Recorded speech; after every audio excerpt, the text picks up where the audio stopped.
Midnight Whisper.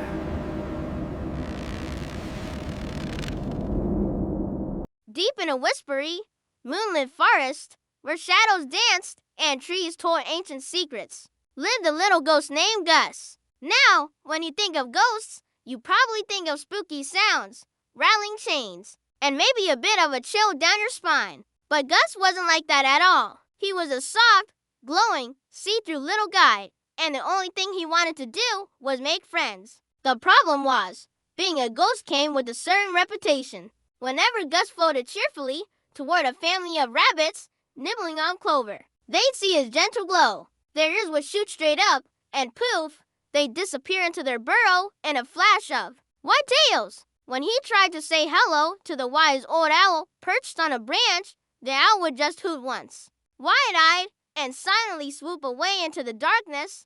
Gus would sigh, a tiny wisp of air. Feeling more transparent and lonelier than ever, "Why is everyone so scared of me?" he'd whisper. "To the moon, I just want to play." One evening, a thick fog rolled into the forest, so dense you couldn't see your own hand in front of your face. Gus, of course, could see perfectly. He was floating near the edge of a babbling brook when he heard a tiny, panic squeaking sound. Peeking through the reeds, he saw a little field mouse named Pip. Pip was frantically running back and forth on a smooth, slippery stone in the middle of the stream. He had been crossing the brook to get to the juicy berries on the other side, but the fog had rolled in so quickly that he couldn't see which way to jump next. He was stranded. Gus's kind little heart ached for the scared mouse. He knew if he just floated over, Pip would probably faint from fright. So he had an idea. Gus took a deep, ghostly breath and began to glow, not with a spooky, startling light,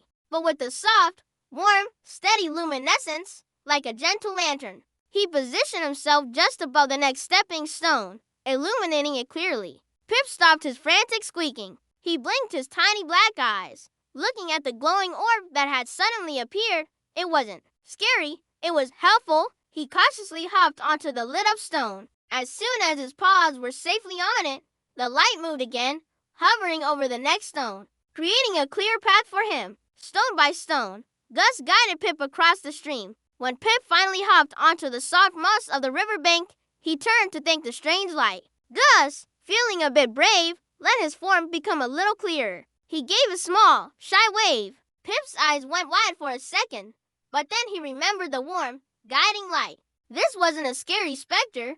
This was his rescuer. "Thank you," Pip squeaked, his voice filled with gratitude. "You saved me. I'm Pip." "I'm Gus," he replied softly, overjoyed that someone was finally talking to him. "I'm glad I could help." News of the friendly, glowing guide traveled fast in the forest. The next day, a young fawn named Lily was lost. She had wandered too far from her mother while chasing a butterfly and couldn't find her way back as the sun began to set.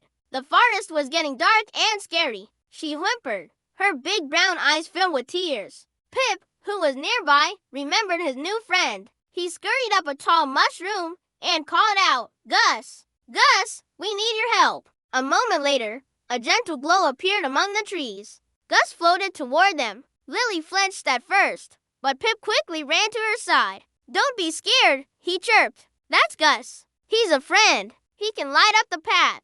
Gus gave the little fawn a reassuring, wobbly smile. He then began to float slowly ahead, casting a bright, comforting light on the trail. He led them through tangled roots and round thorny bushes, making the path safe and clear. He even made his light flicker and dance a little, making Lily giggle. Before long, they saw Lily's mother waiting anxiously at the edge of the meadow. Lily bounded over to her mother, safe and sound. She turned back and called out, "Thank you, Gus." From that day on, everything changed for Gus. He became the forest official helper. When a family of squirrels couldn't find their hidden stash of acorns, Gus would use his ability to pass through things to peek underground and point them in the right direction when baby birds fell from their nest. Gus would create a soft, glowing cushion of light to guide their gentle flow down to the ground. The other creatures were no longer afraid. They saw him for who he was, kind, helpful,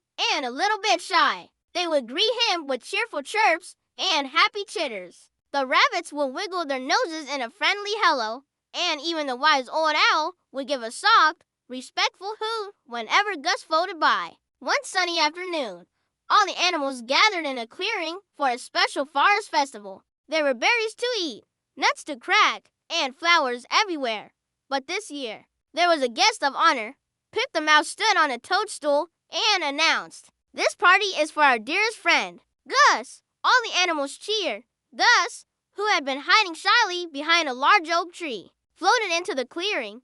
He had never been to a party before. A little squirrel offered him a shiny acorn, which passed right through his hand. But he appreciated the gesture immensely.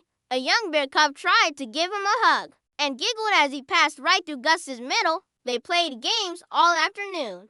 Gus's favorite was hide and seek. It was a little unfair since he could turn completely invisible, but he always made a little glowing flicker to give his friends a clue. He was no longer Gus, the lonely ghost. He was Gus, the light of the forest, the friend everyone was happy to see. As the sun set, casting long, friendly shadows across the clearing, Gus floated happily among his friends. He realized that it didn't matter that he was different. What mattered was the kindness in his heart. And as he looked at all the smiling, happy faces around him, he knew he had finally found what he had been looking for all along, a family. He glowed brighter than ever before, not with the spooky light, but with the warm, happy light of friendship. And in the whispery, moonlit forest, the story of the friendly ghost became a favorite tale, a reminder that true friendship can light up even the darkest of nights.